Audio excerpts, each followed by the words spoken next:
Bonjour à toutes, bonjour à tous et bienvenue dans l'école du futur. Au programme aujourd'hui, c'est l'instituteur landais le plus populaire d'Instagram. Il dispense une pédagogie par le jeu à ses élèves. Maître Fafa est notre influenceur à suivre. Elle a une idée derrière la tech, c'est Amélia Mattar. Et aujourd'hui, Amélia, avec toi, on va voir que derrière la pédagogie freinée se cache un couple d'instituteurs, Élise et Célestin, pour ne pas les nommer. On va découvrir leur parcours en BD. Oui, nous connaissons la pédagogie freinée, dont nous avons déjà parlé ici. Et aujourd'hui, je vous propose de découvrir la vie hors du commun de ce couple d'instituteurs qui en a dessiné les principaux contours, Élise et Célestin Freinet. Et on le suivra avec toi en ouverture de deuxième partie. Notre question du jour, est-ce qu'on est tous et toutes des Thomas Pesquet, des Sophie Edno en puissance? Derrière les rêves des astronautes, quels sont les autres talents, tiens justement, qui nous mettent la tête dans les étoiles? Cap sur les métiers et sur les formations du secteur spatial avec notre invitée, Sophie Hull. Vous êtes la directrice opérationnelle du campus des métiers et des qualifications aéronautiques et spatiales basé à l'université d'Evry. Vous serez aux côtés du laboratoire du Startup Studio Nemo ce 23 mars pour susciter des vocations dès le collège avec une très belle opération ingénieur au féminin pluriel du futur. Bonjour à vous. Bonjour. On en parle dans un instant, mais d'abord, focus.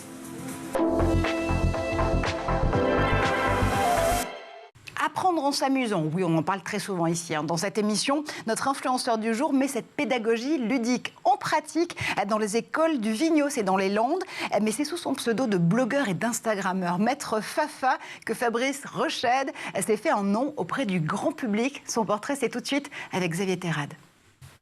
Bonjour à tous. Et bienvenue dans la classe de Maître Fafa. On y apprend en s'amusant. Fabrice Rochède a trouvé une solution pour intéresser les élèves aux mathématiques. Il a créé un jeu adaptable à plusieurs niveaux autour des Pokémon qu'il a présenté sur son compte Instagram où il a plus de 30 000 abonnés.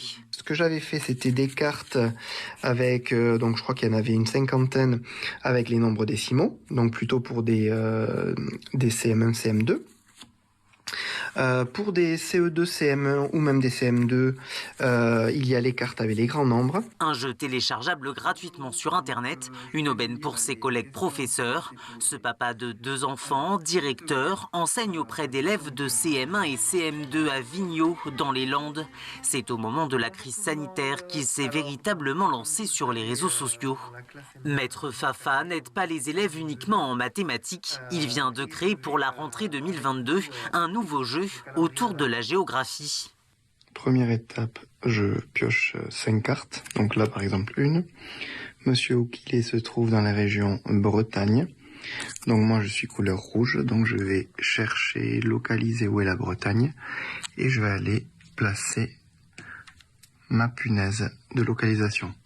Quand j'ai placé mes 5, je dis stop. Et l'autre, on voit où il en est. Et donc le premier qui a placé ces 5 punaises sur la carte de France a gagné. La géographie, mais aussi l'histoire, n'ont aucun secret pour lui. Maître Fafa a choisi mythes et légendes comme thème de classe cette année. Une décision que le professeur influenceur a fièrement annoncée sur TikTok. Et on va continuer à jouer, nous, oui, mais avec les métiers du spatial et de l'aéronautique. Tout de suite, on ouvre la première partie du talk. Vers l'infini et au-delà, on va mettre le cap sur les talents de l'aéronautique et du spatial aujourd'hui avec notre invitée Sophie Hull. Sophie, vous êtes directrice opérationnelle du campus des métiers et des qualifications aéronautiques et spatiales. C'est basé à l'université d'Evry, jusque-là tout va bien. Et vous allez inaugurer demain, jeudi 23 mars, une initiative extrêmement intéressante avec le laboratoire et le Startup Studio Nemo qu'on avait reçu ici dans l'école du futur avec Jessica Matois. Vous allez susciter des vocations dès le collège avec une opération ingénieur du futur. Encore une fois, c'est au féminin et au pluriel. On va en reparler dans un instant. Mais d'abord, aujourd'hui, comment est-ce qu'on peut cartographier les métiers de l'aéronautique et du spatial? Alors ça, c'est la question la plus difficile. Ouais. Et c'est la première. Forcément. En fait, le secteur aéronautique et spatiale, c'est un secteur applicatif de plein de métiers. Et donc les métiers, pour arriver dans ce secteur-là, en fait, c'est des métiers qui vont pouvoir aussi être utiles et qui sont utilisés dans plein d'autres secteurs industriels en général. Donc pour travailler dans l'aéronautique et le spatial, quel que soit le niveau, on ne va pas être un spécialiste technicien du spatial ou un ingénieur du spatial. En fait, derrière, il y a des métiers nombreux, variés, des formations variées. Il y a des compétences très variées et également, on peut se dire que pour le spatial, oui, il va falloir la concevoir, la fusée, le satellite, le nanosatellite. Il va falloir le fabriquer, il va falloir l'expédier en vol, il va falloir exploiter les données. Et en fait, on ne rentre pas dans une formation en se disant, tiens, je vais rentrer dans le spatial. On rentre dans une formation et éventuellement, on fera l'application dans le spatial ou dans l'aéronautique ou dans l'agroalimentaire ou dans l'industrie chimique, pharmaceutique, etc. C'est-à-dire que derrière le fantasme d'être le prochain Thomas Pesquet ou la prochaine Sophie Adno, il y a finalement énormément de talents, énormément de métiers différents qui vont venir interfacer pour pouvoir envoyer justement Sophie Adno vers l'ISS la prochaine fois avec l'ESA. C'est ça. En fait, si le spatial, c'était uniquement les cosmonautes, les spationautes, ce que vous voulez, on serait bien embêté. Il faut quand même accessoirement plein d'autres métiers à côté qui ne sont pas ceux qui vont partir dans l'espace, mais qui vont permettre que ce soit possible. Alors, il y a justement ce campus qui a été monté en 2020, si je ne dis pas de bêtises, en 2018, donc je vous dis une énorme bêtise. Vous avez reçu de nouveaux fonds en 2020 justement pour accélérer le développement du campus des métiers et des qualifications aéronautiques et spatiales. Je crois qu'on dit CMQ pour les intimes. Là aussi, je ne me trompe pas.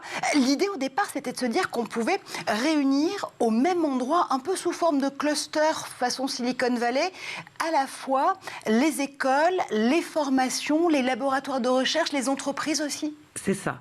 Alors, c'est pas toujours forcément au même endroit. En fait, globalement, des campus des métiers et des qualifications, il y en a une centaine en France. Ils sont portés par 4 ministères derrière, portés par une région, minimum un rectorat, et c'est une synergie d'acteurs. Alors, pour notre cas à nous, donc le campus des métiers et des qualifications, attention, je vais le dire en entier, aéronautique et spatiale, conception, production, maintenance 4.0. C'était vachement plus long que ce que j'avais prévu, dis donc. Mais oui, mais le sous-titre est important. Absolument. Et il donne bien la pluralité des métiers derrière et des formations. C'est-à-dire que quand un jeune a envie d'aller dans l'aéronautique ou dans le spatial, il dit moi je veux une formation aéronautique. Ah oui, mais laquelle? Et là pour le coup, moi j'ai des spécialités. Il y a des spécialités autres dans les métiers de l'aéronautique et du spatial. Elles ne m'auraient pas du tout intéressé, ces spécialités-là. Donc on peut travailler dans des secteurs aéronautiques, spatiales, sans avoir forcément exactement le même moule, la même formation. Et c'est important. Formation à tous les niveaux. Donc ce campus des métiers et des qualifications, c'est une synergie d'acteurs. On l'a dit, des entreprises, de la formation du CAP au doctorat, des laboratoires de recherche, des institutionnels et des centres de formation par l'apprentissage, formation continue, etc. Tout ce monde-là veut travailler ensemble pour plein de bonnes raisons, et dont la plus magique qui serait d'accélérer l'innovation, les transferts technologiques, la recherche, etc., qui est aussi de créer un appareil de formation plus adaptable, plus flexible, plus agile.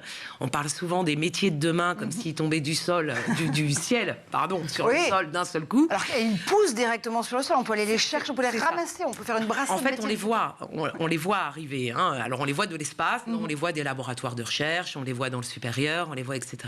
Donc plutôt que d'attendre que l'industrie, que le secteur économique nous dise au secours, on a besoin de cette compétence-là, elle n'existe pas dans le système éducatif français, eh bien on est capable d'être plus proactif et donc de concevoir et d'adapter les formations avant qu'elles soient nécessaires en termes de compétences. Et c'est vrai que c'est fantastique parce que vous avez un observatoire finalement infini de la façon dont ces talents, encore une fois avec des formations très diverses, vont pouvoir rejoindre l'ensemble de ces secteurs. J'ai quasiment envie de mettre au pluriel aéronautique et spatiaux parce qu'il y a une infinité de métiers, on vient de le voir avec vous.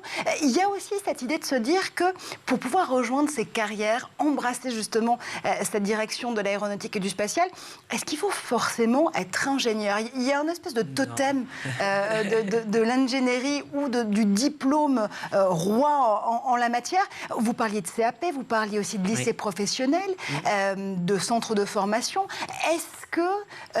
on peut faire tomber là aussi, encore une fois, cette idée de se dire qu'il faut forcément être ingénieur pour rejoindre ses carrières et ses métiers? Alors non, il ne faut pas forcément être ingénieur, absolument pas. D'ailleurs, il nous manque beaucoup de techniciens, d'ouvriers qualifiés. La constante quand même, c'est que pour tous nos métiers, ça nécessite une vraie qualification. On ne s'improvise pas en un mois soudeur, on ne s'improvise pas en un mois régleur sur machine-outil, on ne s'improvise pas en 2 mois technicienne. Hein. Je le dis au masculin comme étant remportant, mais bien sûr, c'est pour les femmes aussi. Donc, on ne s'improvise pas technicienne de maintenance en 2 mois. Ça veut dire que ce sont des parcours de formation qui peuvent être plus ou moins longs.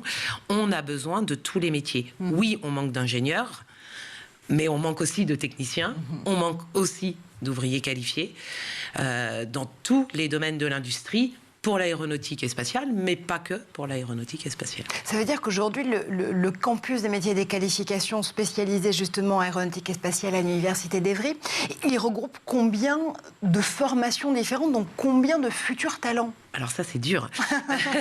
Non, on va les compter un par un.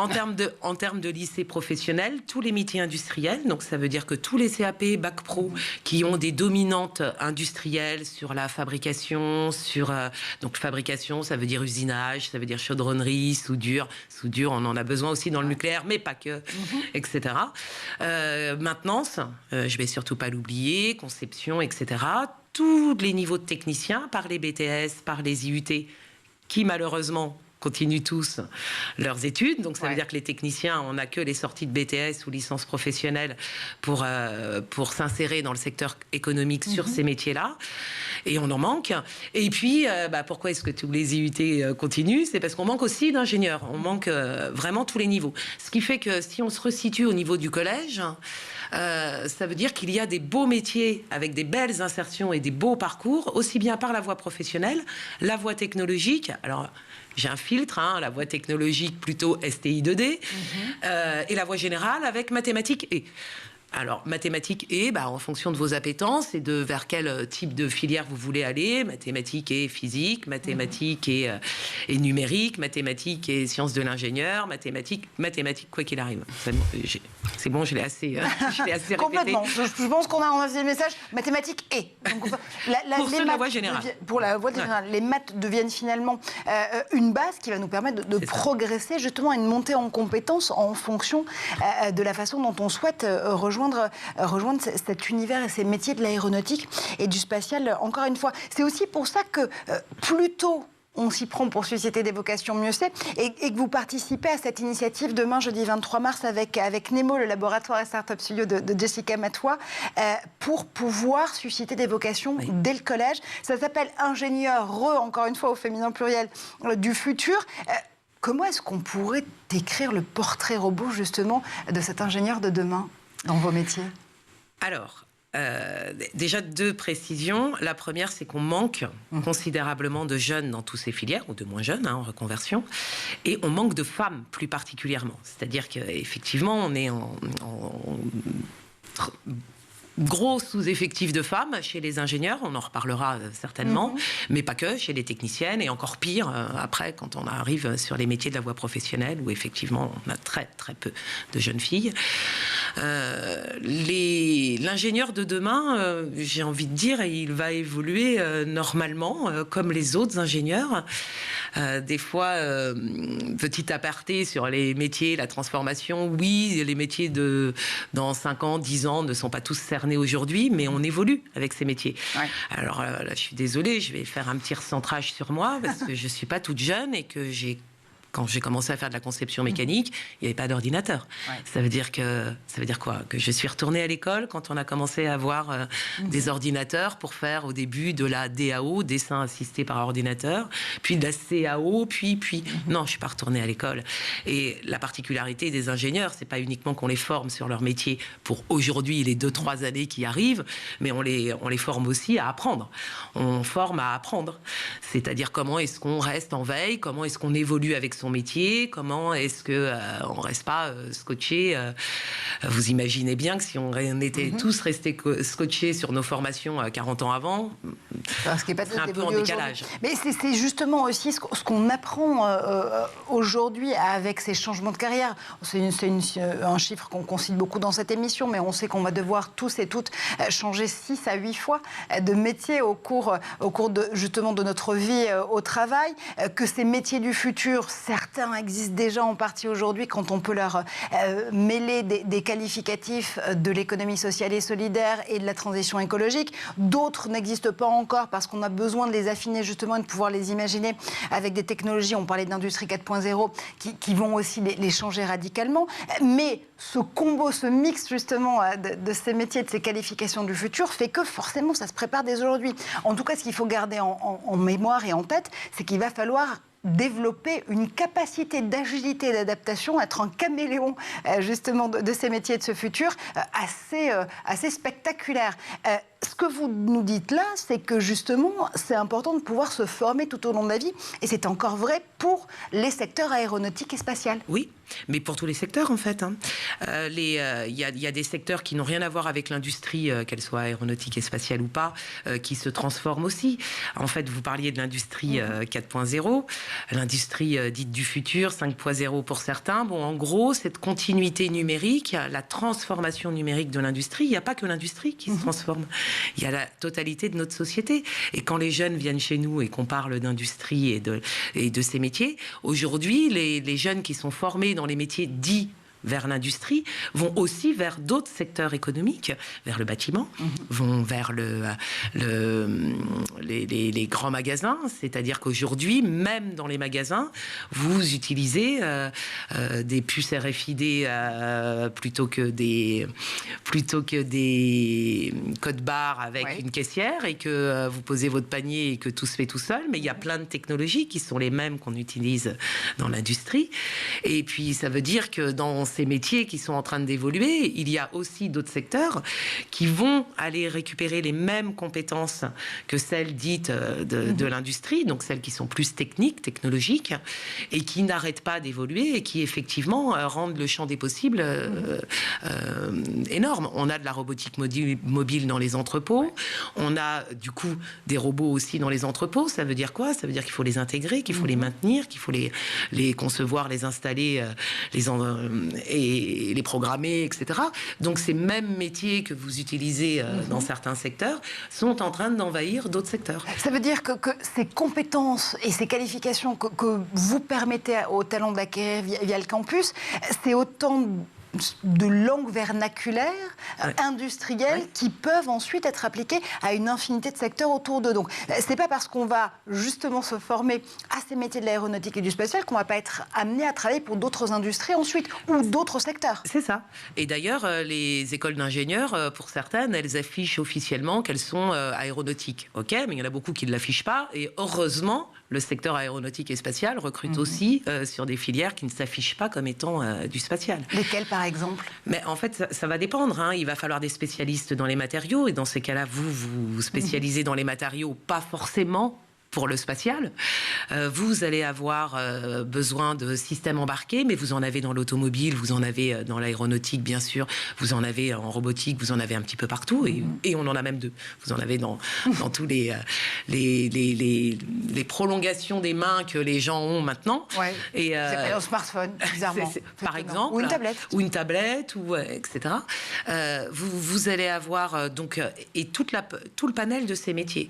Et alors oui, vous allez avoir des gens qui sont plus spécialisés au bout d'un moment sur du spatial avec des problématiques orbitales, par exemple, relations sol-terre, etc. On parlait à quoi ça sert tous les satellites. À un moment, on a des flux de données, il faut aussi les exploiter. Donc tout ce qui est data scientist, mais pas que pour le spatial. La spécificité du spatial, éventuellement, on se la fabrique dans son parcours professionnel ou parfois avec des colorations de fin de diplôme, des ajouts, mais à la base, vous ne rentrez pas dans le spatial. Si vous me dites en seconde, si un jeune me dit en seconde, moi je vais aller travailler dans le spatial, waouh, il y a encore plein de possibilités, par toutes les voies en plus. Donc ça veut dire que oui, on peut travailler dans le spatial, quelle que soit son appétence scolaire. Est-ce que je suis bon, pas bon, quelle que soit son envie, quelle que soit la durée des études, quelle que soit. Et puis après, on peut aussi se reconvertir.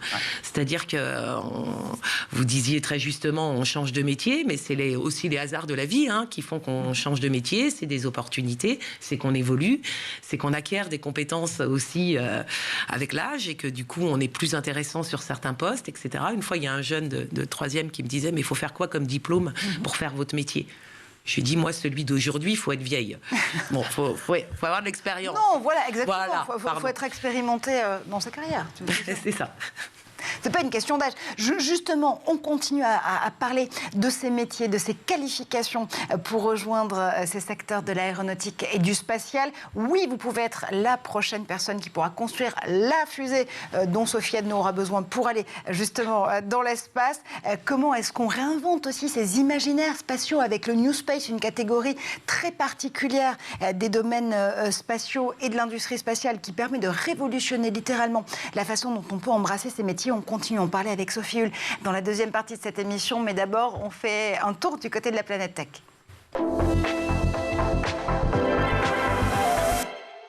Et c'est le zap d'Edouard Degnaud. Something's got Jesus. Damn happening. Jumping Jehoshaphat. We're out of this world. And not in the same chassis we left in. As curious as to where and when that fragment took us is how, son. You see, we're commandeering a person in this continuum, not unlike the way...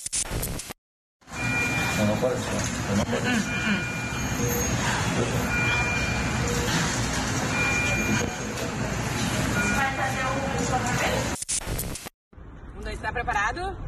Então vai. 1, 2, 3 e...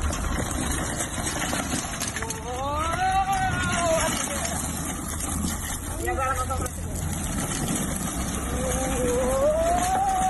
a segunda. A segunda. E agora. Tênis.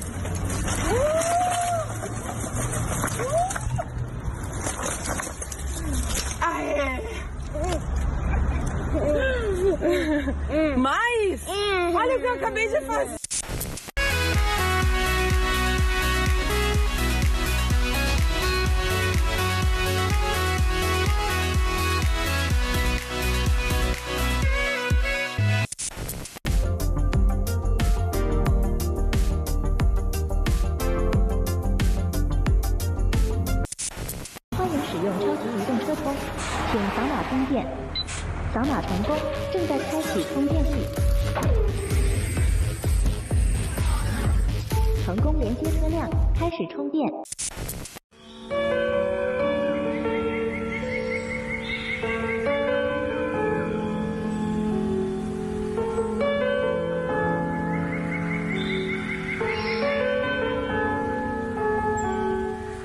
Et vous êtes de retour sur le plateau de l'École du Futur, toujours en compagnie de Sophie Hull, directrice opérationnelle du campus des métiers et des qualifications aéronautiques et spatiales. C'est à l'université d'Evry. Et on continue à parler justement New Space avec vous, Sophie, dans un instant. On est aussi en compagnie, vous le savez, d'Amélia Mattard. Ça tombe très bien, puisque Amélia a une idée derrière la tech.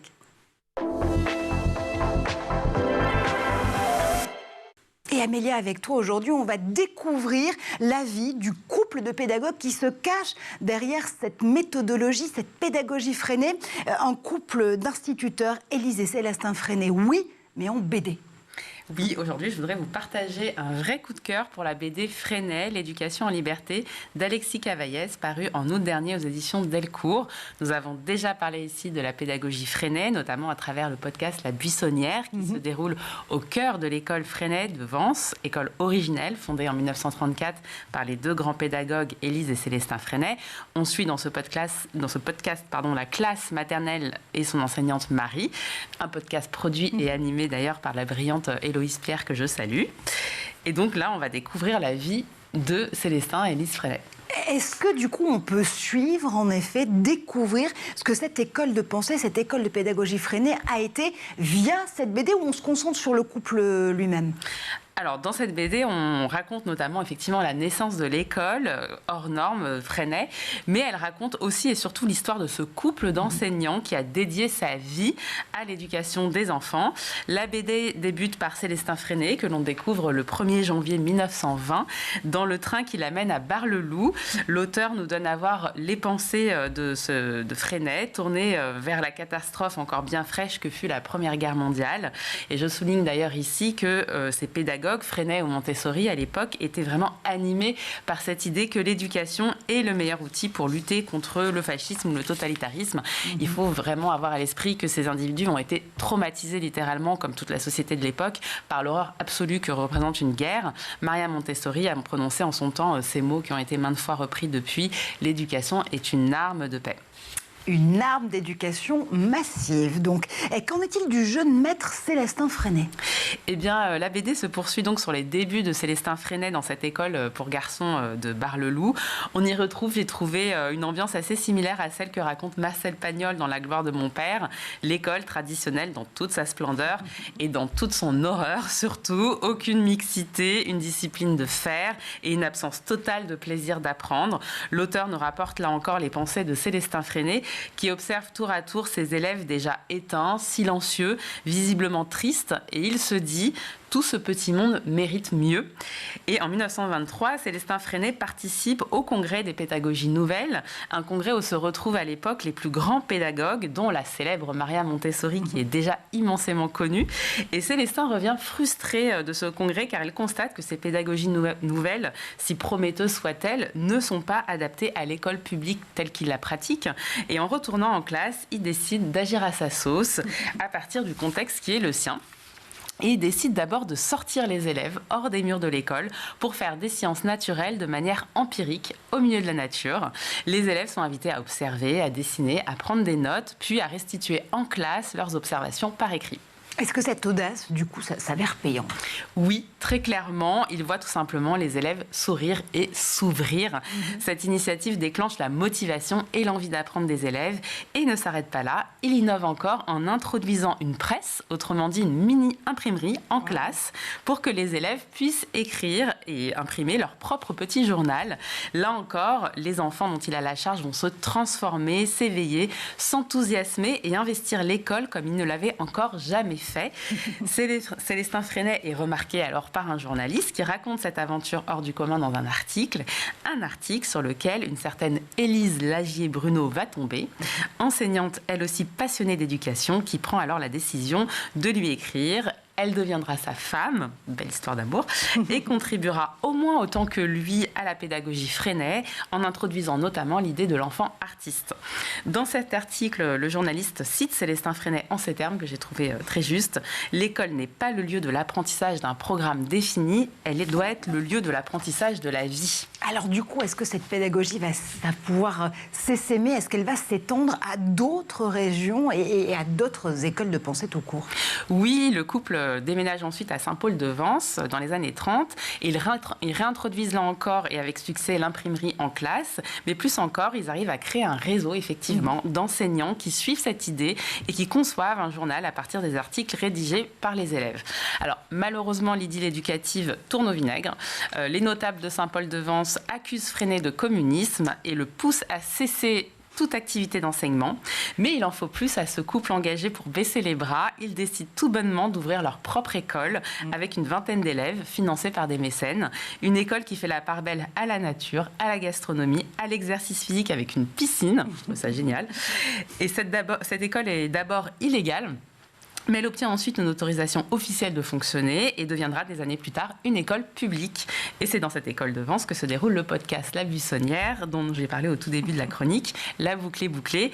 Il faut avoir à l'esprit que l'héritage du couple Freinet dans notre école publique actuelle est immense. Nous leur devons les sorties scolaires, les exposés et même, je dirais, la EdTech, puisque les Freinet étaient des grands fans de progrès technologiques et qu'ils ont introduit en classe la presse et le phonogramme. Bon, je veux dire la Freinetech maintenant. Et sujet de tech tout court quand on va parler de ces startups et de ces scale-up, des technologies de l'éducation qui changent justement notre vision sur l'école et sur les outils qu'on peut justement employer pour mieux apprendre. Sophie, je vous voyais boire les paroles d'Amélia. C'est vrai qu'on voit de plus en plus de BD qui s'intéressent justement à la vie, à la carrière de ces couples et en tout cas de ces personnages qui ont totalement changé notre vision sur l'éducation. Il y a ce couple Freinet, il y a aussi Maria Montessori. On avait reçu l'autrice et l'illustratrice de Maria Montessori, l'école de la vie, au début de la saison 2 de l'école du futur. C'est important aussi de revisiter ces pédagogies avec les faiseurs de ces pédagogies qui sont littéralement des personnages de romans. Alors oui, c'est important. Alors d'autant plus dans nos secteurs, et c'est pour ça que je suis une fan absolue. On a un vrai problème, c'est que quand on va à l'école, ok, on apprend des bases. Jusque-là, on est d'accord. On va apprendre aussi à vivre en société, etc. Mais il faut aussi donner suffisamment de lumière, et pas juste comme ça entrouvrir une porte, sur plein de champs des possibles pour après. Alors pourquoi est-ce que je dis ça? Parce que quand on va jusqu'au collège, inclus, 3e, eh bien, on n'a quasiment rien vu, en tous les cas, des métiers industriels. Alors, c'est pas forcément les seuls qu'on voit pas. Les autres, les jeunes en ont des perceptions. On se rend compte de ce que ça veut dire aller dans la santé, éventuellement faire du bâtiment. Oui, je sais ce que ça veut dire devenir maîtresse, pompier. Bon, là, je parle avec ma génération, youtubeur, footballeur, etc. Mais ça veut dire quoi, les métiers de l'industrie? Ça veut dire quoi, rentrer dans le spatial? Ça veut dire quoi, les nouvelles technologies, à part les consommer aujourd'hui au quotidien? Qu'est-ce qui se cache derrière?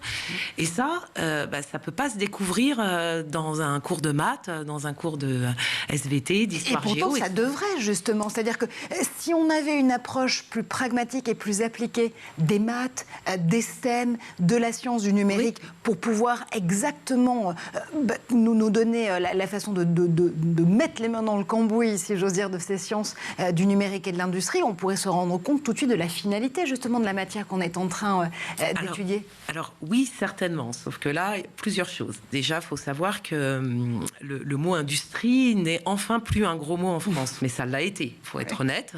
Donc le mental collectif des jeunes transmis par leurs parents, transmis par les enseignants, c'est qu'il n'y a pas d'avenir dans l'industrie, ou alors c'est Zola.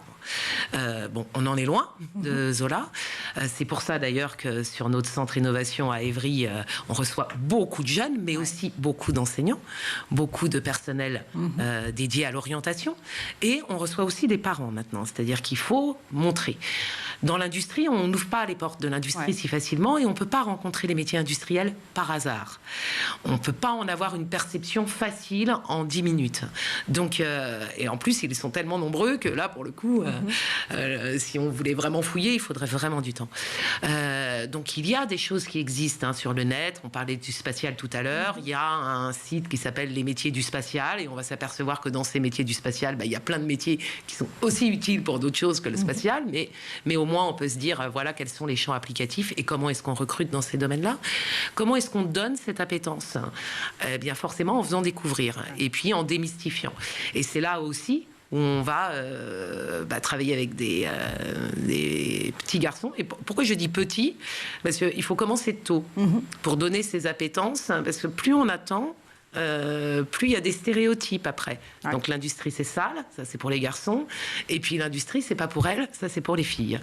Donc comment casser justement ces stéréotypes dès le plus jeune âge et se dire que l'industrie, c'est pas ou c'est plus germinal. En l'occurrence, on va parler justement de cette industrie de demain, de l'industrie 4.0, et voir comment ces métiers de l'aéronautique et du spatial peuvent essaimer au-delà même de leur secteur de base. On continue à en parler avec Amélia Mattar et avec Sophie Hull tout de suite dans la deuxième partie du talk. Et encore une fois, Sophie, on le disait tout à l'heure en première partie de cette émission, pour un Thomas Pesquet ou une Sophie Edno sur l'ISS ou dans les prochains vols habités, il y a des milliers d'ingénieurs, d'ingénieureux, de faiseurs aussi de l'aéronautique et du spatial qui travaillent en amont. Comment est-ce qu'aujourd'hui, ces métiers de l'aéronautique et du spatial peuvent essaimer plus loin même que leur qualification de départ. En fait, c'est dans l'inverse. Oui. C'est l'inverse. C'est-à-dire que la qualification de départ peut être utilisée dans le secteur aéronautique et spatial. Ce que je vous disais tout à l'heure, si vous regardez les formations et le nom des formations, donc à part quelques écoles d'ingénieurs qui vont s'estampiller aéronautique, mais ça ne veut pas dire que les personnes vont spécifiquement travailler dans l'aéronautique après. C'est le cas de beaucoup d'écoles, du groupe ISAE, de l'Estaca, etc., qui vont marquer le nom aéronautique ou spatiale, mais après toutes les autres, si on devait s'arrêter que à ces écoles-là, on manquerait encore plus d'ingénieurs, de techniciens. Et puis pour le coup, pour les techniciens, pour les ouvriers qualifiés, etc., pour tous les autres métiers, il n'y a pas le nom du spatial dedans. Il est officiellement pas dans le nom de la formation. Donc finalement, quand on travaille, nous, avec tous nos partenaires de formation, donc j'ai dit du CAP au doctorat, et puis comme on a des problèmes d'attractivité, mais on va revenir un petit peu dessus, on travaille aussi à partir du collège, donc on travaille avec de plus en plus de collèges sur la région Île-de-France. Je me suis perdue. Non, on vous suit. À force de dériver. On vous suit dans ce voyage, justement, cross-secteur et cross-industrie, parce que ce qu'on se disait, c'est que finalement, parfois, il faut inverser la proposition. Il y a une infinité de compétences dont le spatial et l'aéronautique ont besoin pour pouvoir performer, mais inversement, des compétences dans l'aéronautique et le spatial dont l'ensemble des industries vont aussi avoir besoin demain. Est-ce que du coup, ce CMQ, encore une fois, campus des métiers et des qualifications, aéronautique et spatiale, il ne faudrait pas le rebaptiser Industrie 4.0 tout court. Alors, Industrie du futur, on va dire, ça évitera les polémiques 4.0, 5.0, oui, et puis les upgrades, etc. Donc oui, c'est effectivement la volonté de l'ensemble des partenaires, que ce soit de formation des industriels, etc. C'est-à-dire que même les industriels, parce que ça aussi, on n'en a pas beaucoup parlé des industriels, mais à part ceux du rang 1 qui officialisent leur position d'appartenance à l'aéronautique ou au spatial, dès qu'on passe un petit peu en dessous, les gens se disent de leur métier, de la métallurgie, de la plasturgie ou autre, mais ils vont pas, même s'ils fabriquent 100% pour l'aéronautique et spatiale. Donc, et puis, mine de rien, la transformation, c'est ce qu'on a dit un petit peu avant aussi, la transformation des métiers, elle n'est pas que pour ce secteur-là. C'est-à-dire que la transformation numérique, je l'ai dit, c'est toute l'industrie. Et du coup, c'est toute cette industrie qui a besoin des mêmes compétences sur les mêmes formations. Donc voilà, officiellement, on va migrer vers Industrie du futur sur la région Île-de-France. Oui. Vous parlez de la région Île-de-France, ça c'est très intéressant parce qu'en bonne régionale de l'État, pas d'Île-de-France mais d'Occitanie, je pensais que la terre justement aéronautique et spatiale en France, c'était l'Occitanie et notamment la région toulousaine et aussi aujourd'hui la Nouvelle-Aquitaine avec Bordeaux qui commence à monter en puissance dans le secteur. Et vous nous dites non, attendez, c'est l'Île-de-France la terre. Je ne dis pas qu'il n'y en a pas en Occitanie et en Nouvelle-Aquitaine, mais mon dernier chiffre, la première région européenne en terre aéronautique et spatiale, c'est la région Île-de-France. Ouais. Mais bon, il faut aussi que les gens fassent attention. La région Île-de-France est plurielle, elle est grande, elle a beaucoup d'industries, pas que dans l'aéronautique et le spatial. Et il ne faut pas prendre le raccourci région francilienne, région parisienne. D'accord, la région Île-de-France est grande. Je viens de loin ce matin. C'est vrai, c'est pour revenir jusque chez School TV. Ça veut dire que est-ce qu'il y a aussi des valeurs ajoutées spécifiques à ces industries aéronautiques et spatiales en fonction des régions? À Toulouse, par exemple, en ce moment, alors oui, il y a évidemment le mastodonte du secteur aéronautique qui est Airbus et qui va aussi irriguer énormément de pans de ce secteur. Le CNES aussi est implanté à Toulouse et une partie, en partie, et développe aussi énormément d'industries spatiales. Il y a aussi ce qui s'appelle Lanceur d'étoiles, très beau nom d'ailleurs, pour une nouvelle initiative qui regroupe 11 noms du domaine aéronautique et spatial et des startups qui va pouvoir accélérer l'innovation de rupture justement dans l'aéronautique, le spatial et la défense, qui est en train là aussi de monter en puissance dans la région toulousaine. L'idée, c'est de se dire encore une fois que toutes les régions de cette industrie et de ces secteurs ont leur mot à dire et ont surtout leur talent à faire monter. Oui. Donc, en termes de région Île-de-France, on a aussi beaucoup de grandes entreprises présentes, hein, et surtout après tout le secteur économique PME, TPE qui va avec, parce qu'il ne faut pas les oublier, hein, plus de la moitié de l'emploi est dans des plus petites structures et pas dans les gros groupes. Et en Île-de-France, on a beaucoup de sites de production, dont entre autres les 2 plus gros sites Safran de fabrication de moteurs, hein, d'avions, dont Airbus Hélicoptère, dont Dassault, dont Ariane Group, dont Thales, dont... Et on n'a pas que des sièges sociaux, hein, parce qu'il y a des gens qui raccourcissent un petit peu la région Île-de-France à des sièges et à un plateau de chercheurs. Il y a beaucoup d'unités de production. Alors effectivement, pas intramuros Paris, hein, sans doute, mais quand vous allez dans la Grande Couronne, vous les voyez, les beaux sites de production. Maintenant, c'est pas réservé à une région. Il se trouve que, en région francilienne, nous en avons beaucoup, mais il y en a disséminés un petit peu partout. Il y a des régions un petit peu plus denses, hein. Il y en a aussi, donc on a parlé de l'Occitanie, de la Nouvelle-Aquitaine, il y en a aussi en PACA, il y en a aussi un petit peu partout sur le territoire. D'ailleurs, il y a des campus des métiers et des qualifications aéronautiques et spatiales un petit peu partout sur le territoire français. Et ce qui donne aussi l'impulsion à ces nouveaux territoires de ces industries à pouvoir se développer et à pouvoir aussi, là aussi, faire monter en puissance des talents, c'est ce qu'on appelle le New Space. C'est un pan très particulier des secteurs aéronautiques et spatiaux qui va permettre aussi à de nouvelles nations de pouvoir imposer leur vision sur l'espace et une façon de faire de l'industrie spatiale différemment. Par New Space, on entend notamment toute la fabrication des nanosats, des CubeSats, ces tout petits satellites qui permettent là aussi, avec de l'industrie relativement légère, de pouvoir envoyer des satellites dans l'espace. Le New Space, c'est une opportunité pour là aussi aller chercher de nouveaux talents pour ces industries, pour leur dire qu'on parlait tout à l'heure du totem de l'ingénieur, on n'a pas forcément besoin d'avoir ce diplôme. Il manque des ingénieurs et c'est une pénurie de talents, il est vrai, mais on n'a pas forcément toujours besoin d'aller vers l'image d'Épinal absolue de l'ingénieur en blouse blanche qui travaillerait dans un labo spatial pour pouvoir faire partie de ses talents et de ses carrières. Ah non, pas du tout. Et puis, même si on en manque, si on n'avait que ça, on n'aurait pas de satellites. Donc, pour l'exemple des satellites, une fois de plus, hein, c'est toute la chaîne. Hein, le sous-titre du campus, conception, production, maintenance 4.0, c'est vraiment toute la chaîne. Et d'ailleurs, dans ce qui est des satellites, il va falloir, et c'est ce qui se passe un petit peu partout maintenant au niveau des satellites, penser à l'évacuation des satellites de leurs orbites et de la destruction. Parce que on en voit beaucoup, c'est bien. La maintenance va jusqu'à son terme, si j'ose dire. Oui. Et une fois de plus, ça, c'est pas en étant un Thomas Pesquet qu'on va régler tout ça. Ça veut bien dire qu'il y a plein d'autres métiers liés au spatial.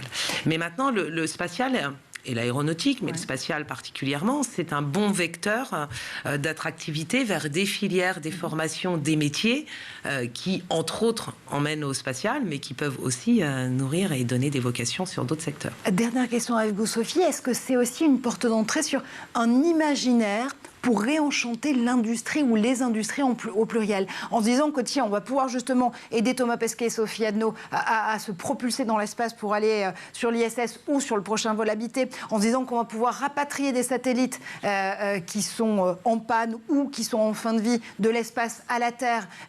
Est-ce que là aussi, le fait de pouvoir sourcer ces projets, de pouvoir parler de l'application, encore une fois, de ces techniques aéronautiques et spatiales, ça permet d'être une porte d'entrée pour attirer les jeunes, filles comme garçons? Oui, on fait plus facilement rêver si on parle de nouvel espace que si je vous parle d'une ligne de production agroalimentaire. Forcément, là, vous dites, OK, usine, pas propre, machin, etc. Donc oui, c'est un bon vecteur. Ça permet d'allumer un petit peu des lumières via quelque chose qui est un peu faux, parce qu'on représente 1-2 personnes, alors que les métiers, on en a parlé, des milliers d'autres ne sont pas d'aller monter et aller sur la station. Donc du coup, c'est un bon vecteur. Mais le mieux, c'est pas de mentir non plus. C'est-à-dire que c'est un bon vecteur pour donner envie de venir, c'est un bon vecteur pour écouter, c'est un bon vecteur pour se renseigner, pour fouiller, pour aller plus loin. Et puis après, finalement, découvrir. vrai nerf de la guerre pour nous, c'est cette découverte. Donc oui, elle peut passer par des stages de 3e, mais je vous l'ai dit, c'est déjà un petit peu trop tard. C'est avant, faut se dire, c'est quoi tous ces métiers, c'est quoi le champ des possibles, et forcément, vous trouverez quelque chose qui va vous intéresser et qui est à votre portée. Et on vous retrouve aussi, on est collégienne, demain justement aux côtés de Nemo et de Jessica Matois, le laboratoire et Startup Studio qui met les femmes justement à l'honneur dans les métiers de l'entreprise, de l'entrepreneuriat tout court d'ailleurs, et de l'industrie et du numérique pour cette action au collège ingénieur du futur. Merci infiniment Sophie Adno, Sophie Hull, pardon, Sophie Adno, du don, monsieur, vous êtes aussi Sophie Adno en même temps, de nous avoir rejoint, vous êtes la Sophie Adno des qualifications et des métiers de l'aéronautique et du spatial. Nous avons rejoint pour l'école du futur. Merci comme toujours à Amélia Matar à nos côtés pour cette émission. On se retrouve dès demain pour un Club Actu.